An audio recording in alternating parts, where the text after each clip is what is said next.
नमस्कार सर्वांना, सीमाज रेसिपीमध्ये आपल्या सर्वांचं स्वागत आहे. आज मी करते गुजिया.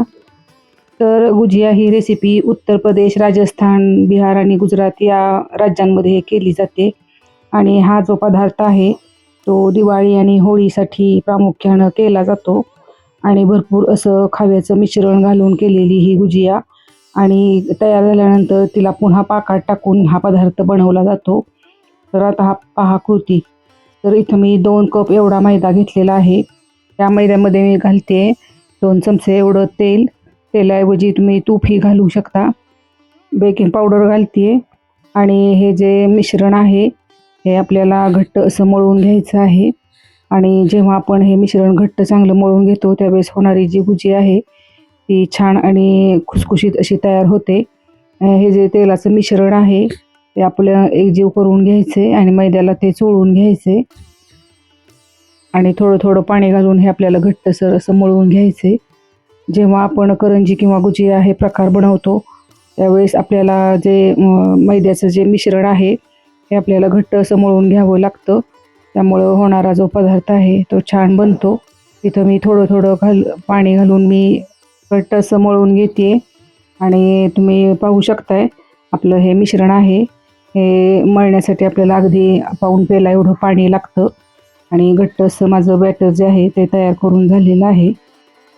याला आपण एकसारखं करून घेतल्यानंतर याला आपण तुपाचा किंवा तेलाचा हात लावून घ्यायचं आहे आणि 1 तासासाठी हे जे पीठ आहे ते झाकून ठेवायचं आहे. जेणेकरून आपण ज्यावेळेस हे करायला येणार आहोत त्यावेळेस छान अशा गोळ्या तयार होतील आणि छान असं लाटलं जाईल. त्यासाठी आपण हे जे मैद्याचं मिश्रण आहे ते भिजत ठेवायचं आहे. आणि पाहू शकताय तुम्ही छान असं माझं घट्टसर असं बॅटर तयार झालेलं आहे. आणि आपल्याला हे मिश्रण जे आहे हे घट्ट असंच आपल्याला हे करून घ्यायचं आहे आणि ते 1 तासासाठी झाकून ठेवायचं आहे. आणि इथं कढईमध्ये मी पाऊण किलो एवढा खवा घेतलेला आहे आणि हा खवा जो आहे ते आपल्याला भाजून घ्यायचा आहे. जेणेकरून आपण जेव्हा हे सारण बनवतो त्यावेळेस ते सारण जे आहे ते छान आणि खमंग असं तयार होईल. त्यासाठी हा जो खवा आहे तो आपल्याला भाजून घ्यायचा आहे. तुम्ही या रेसिपीमध्ये खव्याच्या ऐवजी दुधाची पावडरही वापरू शकता. त्याचंही सारण जे आहे ते चवीला छान असं लागतं. आणि हा जो खवा असतो आपण भाजायला घेतल्यानंतर हा थोडा पातळसर होतो, पण जसं आपण भाजू तसा तसा तो खमंग आणि लालसर असा बनत जातो. त्यासाठी आपण हा खवा आहे तो भाजून घ्यायचा असतो. आणि जेव्हा आपण बाहेरून जेव्हा खवा विकत आणतो त्यावेळेस तो थोड्या ओलसर स्वरूपात असा असतो.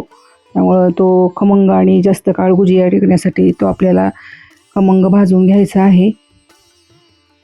आणि या रेसिपीमध्ये आपण जेव्हा सारण व्यवस्थित बनवतो आणि सगळे घटक जे आहेत ते व्यवस्थित आपण या पदार्थामध्ये घालतो गुजिया ही छान अशी चवीला लागते.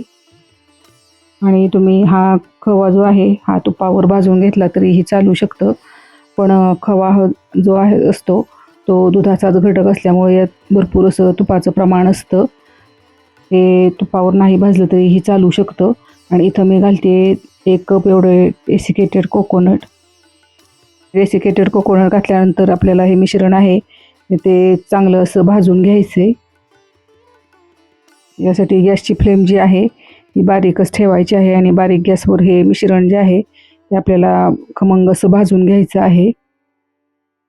आणि तुम्हाला जर हवं असेल तर तुम्ही यामध्ये सुका खोबराही घालू शकता. इथं मी डेसिकेटेड कोकोनटचा वापर केलेला आहे, किंवा डेसिकेटेड कोकोनट नाही घातलं तरीही चालू शकतं. आणि वेगळ्या चवीचं असं जर आपल्याला सारण हवं असेल तर तुम्ही यामध्ये डेसिकेटेड कोकोनटचा वापर केलेला बरा, कारण चवीला हे छान असं मिश्रण तयार होतं आणि गुजिया ही चवीला छान अशी तयार होते. आणि इथंच मी घालते 1 चमचा एवढी वेलची जायफळ पूड. वेलची जायफळ पूडमुळं आपल्या या सारणाला जे आहे ती चव छान येते. आणि यामध्येच मी घालते पिस्ता, काजू आणि बदामाचे जे काप आहेत ते मी यामध्ये घालते.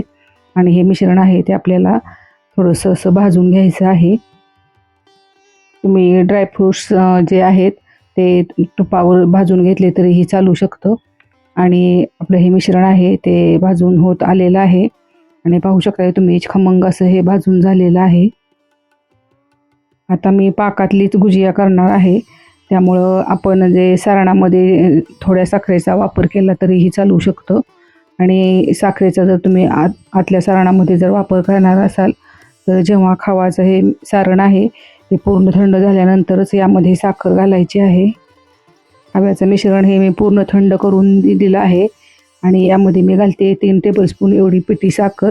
आणि पिठी साखर घातल्यानंतर हे मिश्रण आहे ते आपल्याला मिक्स करून घ्यायचं आहे, जेणेकरून आपण घातलेली जी साखर आहे ती सारणामध्ये व्यवस्थित अशी लागली जाईल. पूर्ण थंड झाल्यानंतरच यामध्ये पिठी साखरेचा आपण वापर करणार आहोत. आणि जर गरम असताना जर आपण पिठी साखर यामध्ये घातली तर ज्या सारणाला आपण भाजून गरम घेतलेलं आहे करून त्याला पाणी सुटू शकतं साखरेचं. त्यामुळं आपल्याला हे मिश्रण पूर्ण थंड झाल्यानंतर यामध्ये पिठी साखर घालायची आहे आणि हे मिश्रण जे आहे मी ते एकसारखं करून घेते. माझं सारण जे आहे ते तयार करून झालेलं आहे आणि इथं मी एका कढईमध्ये 1 कप एवढी साखर घातलेली आहे आणि त्यामध्ये अर्धा कप एवढं पाणी घालते. आणि इथं आपल्याला पाक तयार करून घ्यायचा आहे. आणि पाक तयार करत असताना हा पाक जो आहे तो आपल्याला फक्त साखर वितळवून घ्यायची आहे. 1 तार किंवा 2 तार असा पाक तयार करायचा नाही, फक्त साखर वितळली की आपला पाक हा तयार होतो. आणि जेव्हा आपण साखरेचा हा पाक तयार करायला घेतो त्यावेळेस गॅसची फ्लेम ही बारीकच ठेवायची आहे.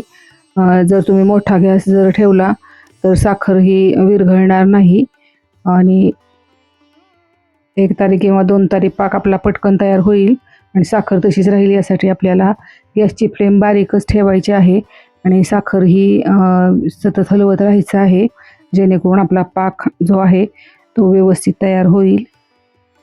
6 ते 7 मिनटात आपला हा पाक जो आहे तो तयार होतो आणि यासाठी आपल्याला सतत हलवत राहायचं आहे. तर इथं माझी जो साखरेचा पाक आहे तो तयार झालेला आहे, पाहू शकताय तुम्ही. आणि आपल्याला हा कोणत्याही 1 किंवा 2 तारेचा हा पाक बनवायचा नाही, फक्त आपल्याला यामध्ये साखर विरघळवून घ्यायची आहे. जेव्हा आपण गुजिया तयार करतो त्यावेळेस पाकातली जेव्हा गुजिया तयार करतो त्यावेळेस ती साखरेच्या पाकामुळं अधिकच खमंग आणि खुसखुशीत अशी तयार होते. त्यासाठी आपण जो साखरेचा पाक बनवणार आहोत तो फक्त आपण साखर वितळेपर्यंत बनवून घेणार आहोत. आणि इथं माझा साखरेचा जो पाक आहे तो तयार झालेला आहे आणि यामध्ये मी घालते 1 चमचा एवढी वेलची जायफळ पूड आणि थोड्या केशरच्या काड्या मी यामध्ये घातलेल्या आहेत, जेणेकरून आपल्या या गुजियाला जो आहे तो कलर छान येतो. त्यासाठी आपण हे केशरच्या काड्या यामध्ये घातलेल्या आहेत. आपण कोणतेही लाडू किंवा जेव्हा आपण वड्यांचे प्रकार बनवतो त्यावेळेस आपला साखरेचा पाक हा जर व्यवस्थित झाला तर आपला होणारा पदार्थही छान होतो. त्यासाठी साखर आणि पाण्याचं जे व्यवस्थित असं प्रमाण आहे ते व्यवस्थित असणं हे तेवढंच आवश्यक असतं. आणि इथं माझा साखरेचा पाक आहे तो तयार झालेला आहे आणि तो आपण बाजूला ठेवणार आहोत. आणि इथं आपण जे मैद्याचं जे मिश्रण घेतलेलं आहे याच्या आपण छोट्या छोट्या आता गोळ्या तयार करून घ्यायचे आहेत. इथं मैद्याचं जे मिश्रण आहे ते मी घेतलेलं आहे आणि ते थोडंसं आपल्याला मळून घ्यायचे. एकसारखं करून घेतल्यानंतर आपण याच्या छोट्या छोट्या गोळ्या तयार करून घेणार आहोत. आणि छोट्या छोट्या गोळ्या करून आपल्याला ह्या पुरीसारख्या लाटून घ्यायच्या आहेत.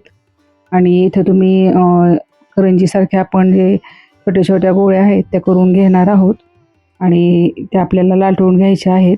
आणि पातळसर किंवा तुम्हाला जाड ठेवायचे असेल तर तुम्ही जाडही ठेवू शकता, कारण यामध्ये आपण तुपाचा किंवा तेलाचा जेव्हा वापर करतो आणि शिवाय आपण बेकिंग पावडर यामध्ये घातलेली असल्यामुळं आपली जी बनणारी जी गुजिया आहे ती खुसखुशीत आणि खमंग अशी तयार होते. आणि इथं मी छोटे गोळे करून घेते आणि छोटे गोळे तयार करून झाल्यानंतर लगेचच आपण हे लाटायला घेणार आहोत. आणि अशा प्रकारे आपल्याला एवढ्या आकाराच्या ह्या गोळ्या बनवून घ्यायच्या आहेत.